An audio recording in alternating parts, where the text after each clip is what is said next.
চোর গেছে চুরি করতে, প্রতিবেশীর বাড়িতে ঢুকছে, চুরি করতে যাবে, এমন সময় মনে পড়ছে যে না, প্রতিবেশীর বাড়িতে চুরি করা যায় না, রাসূলের নিষেধ, প্রতিবেশীর হক আছে। হাসরের ময়দানে যদি আল্লাহ আমারে জিজ্ঞেস করে প্রতিবেশীর হক আদায় তো করলি না, চুরি করতে গেছিস, আমি কি জবাব দেব? চুরি করা যাবে না, চলে গেছে।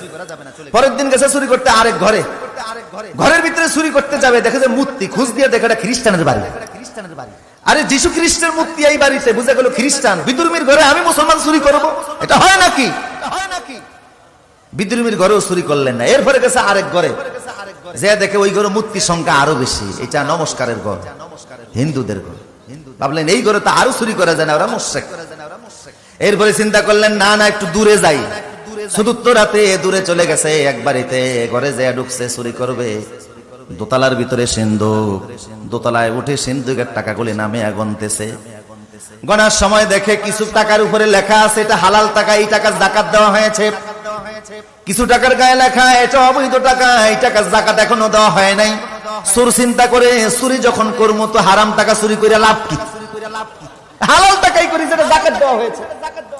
এখন যাকাত দেওয়া টাকা সে গণতেছে। আপনারা কি মনে করেন ওর গোনার কারণে সময় কি স্টপ থাকবে না? সময় চলতেছে। কিছুক্ষণ পরে দিছে ফজরের আজান। চোর চিন্তা করে আরে আগে নামাজ পরে চুরি। এখন চিন্তা করে নামাজ পড়তে গেলে তো আজান দেওয়া লাগে, আজান ছাড়া আবার নামাজ হয় কি করে? নিজে ঘরের দোতলা দাঁড়িয়ে আজান দেওয়া শুরু করছে। ঘরের দোতলায় কোত্থেকে মুয়াজ্জিন আসলো, আজান দেওয়া শুরু করেছে। তাড়াতাড়ি তাহাজ্জুদ নামাজ পড়ে দোতলায় যেয়ে দেখে একটা যুবক ছেলে বসে দাঁড়িয়ে আছে। এই যুবক তুমি কোত্থেকে এসেছো? আমনে কে?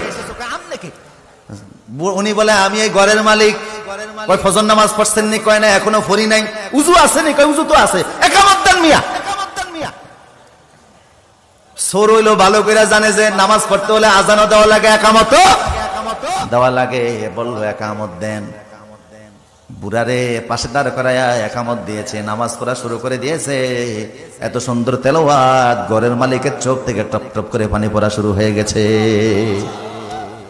এই যুগের বহু আলেমের চাইতো সেই যুগের সুরের তেলাওয়াত অনেক শুদ্ধ ছিল।